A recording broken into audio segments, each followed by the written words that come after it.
What you just heard is a terrifying sound, heard by many people each year that find themselves in a deadly situation of suddenly plunging into frigid waters and being trapped in ice. A 16-year-old boy, Russell Arquette, found himself in that very situation, hanging on the ice, waiting to be rescued a mere 80 feet from shore. After 30 minutes, ill-equipped firefighters failed to reach him, and he slipped under the ice as 200 friends and family members looked on. Today, he would be 62.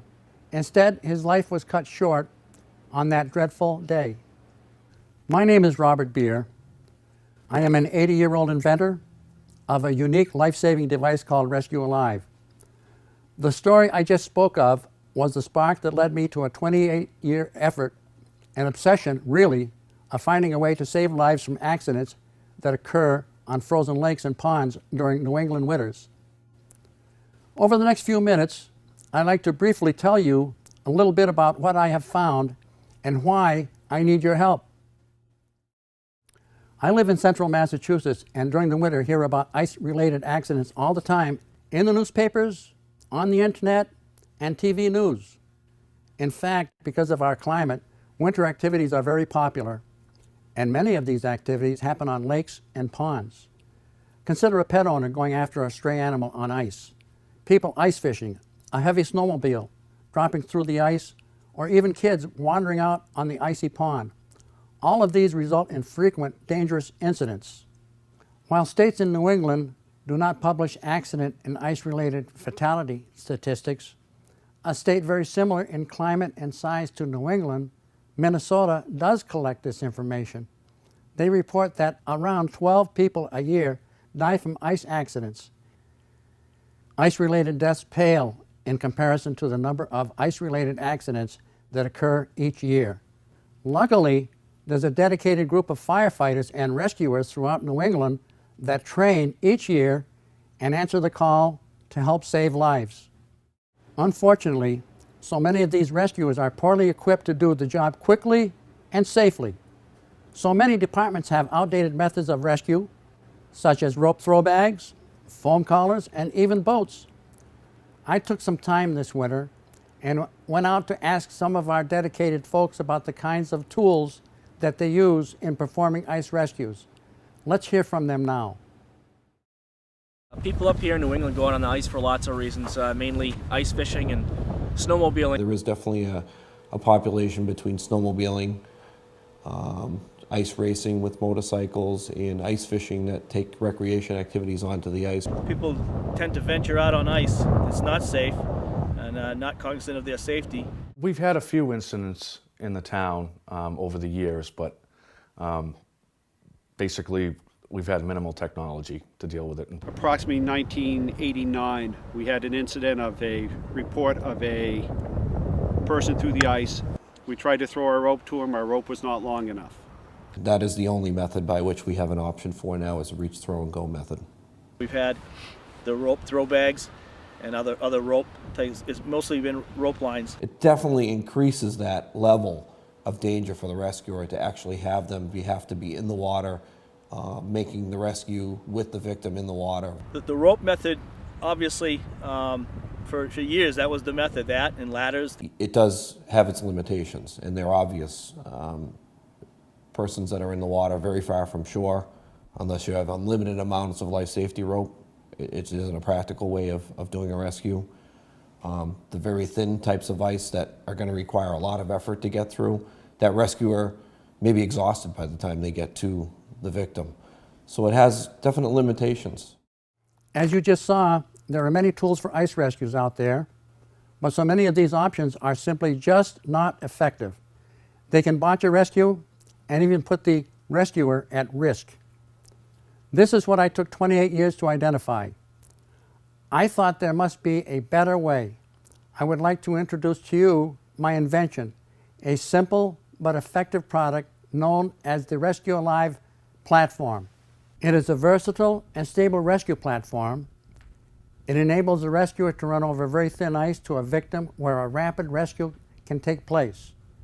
Compared to other options, there is no rope or flotation device to throw or no boat to inflate and push out onto the ice. The Rescue Alive platform is a unique tool. Look at the two pontoons and the two guardrails. They allow the device to distribute weight, in fact 600 pounds of flotation, in such a way that allows a rescuer to stay atop of the ice and race to the victim. Once at the victim, the Rescue Alive allows both rescuer and victim to be supported on board. Through the use of specialized features, namely the Velcro victim harness, a modified paddle, and water rescue jars, the Rescue Alive platform is the best suited for any ice rescue. Since the development of my first and second prototypes, the product has been on the market now for 17 years. Feedback has been tremendous. Here are some letters I have received from departments who have saved lives using this invention.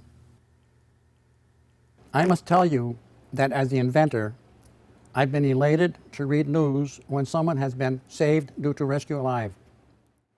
In fact, I learned of a rescue that could have easily been a tragedy not too far from my home in central Massachusetts. It was Christmas Eve day, 2008, when a mother and her two daughters, 11 and 3 years old, ventured on the ice to do a little ice fishing when all three broke through and hypothermia began to set in. If not due to a heroic effort and the decision of this department to acquire the Rescue Alive platform, this complicated predicament may have had a sad outcome. We went out and spoke with the firefighter who used the Rescue Alive platform to save their lives.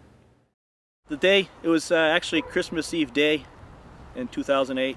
We received a call for an incident of a person in the water.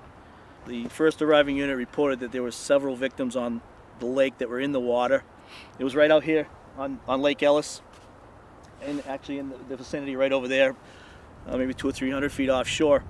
And the first arriving unit stated that there was one person that was on top of the ice and there was two in the water. Once we got out there, we knew we had our hands full because due to the instability of the ice, it appeared that every step we took, we were breaking through. The victims were separated by about 50 feet. The two children were off to the right, the mother was off to the left. Once I arrived to the two children, placing them on the sled, the mother was brought to the sled, and the sled was amazing. We were able to put the children on the sled, the mother on the sled. The sled was retrieved rapidly, and the key to the success of this one was the ability of that sled to get out there quick, get back into shore quick, and get these people medical help that they needed. While I continue to read of successes using my invention, I am frustrated and saddened to learn the reality that people are still at risk. Not all fire departments own the Rescue Alive platforms to improve the chances of saving lives. And inevitably, year after year, people lose their loved ones from such tragic accidents. In looking at New England, I've compiled some data. As you see here, in the 6 states, only 23% of fire departments own Rescue Alive. There are 1,541 fire departments in New England, and only 359 have this tool. That's less than 1 in 4 departments equipped to handle an ice accident properly. I believe this is a significant problem, one that I could use your help. We went out and spoke with some stations who didn't have the Rescue Alive platform, but knew of it, to find out why they didn't have one in their rescue gear. I have had the pleasure of experiencing training with another department close to us that has a Rescue Alive sled.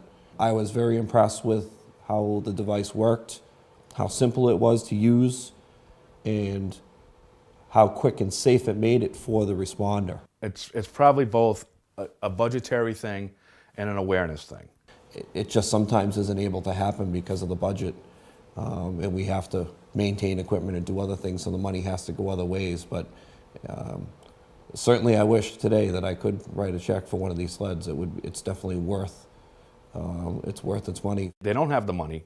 They rely on donations, a lot of these smaller departments, and they just don't have it on their mind all the time. Some of the things that we should have on our mind, we don't. As you can see, there's a real need here. It's been my obsession since that tragedy almost 46 years ago to invent a product that made our New England winters safer. With my invention, I feel very happy that I've begun to make a difference. Consider my delight in learning the happiness of a mother and 2 children being saved. As my final wish in life, I could only hope to go even further. I can't do it alone, however. I need your help. Instead of 1 in 4 fire stations having this unbelievable tool, how about 4 in 4? What this donation would mean to the people of New England would be tremendous and long-lasting. Consider the next 50 or more years of an elevated level of ice safety. Consider what this would mean to our hardworking men and women in our fire departments. You know, when people donate tools like Rescue Alive, and then to use it 8 days later, it really means a lot to the guys in the department and the community as a whole, that we now have the tools to help them if, you know, unforeseen incidents happen on the ice. We don't generally see that type of contribution on a regular basis. In fact, we haven't seen it here in quite many, many years. So for us as a membership, it really would be the boost we need to renew our confidence in getting to move forward and to train in a new piece of equipment to provide that service to our community more efficiently and more safely, so that we're able to respond at that moment's notice as we're needed to. I hope you can help me. My contact information will be here on screen. I hope that you consider the impact such a donation would make on so many lives in our New England, and how it will benefit our children and grandchildren for years to come. Thank you so much for your time, and I'm looking forward for you to call me.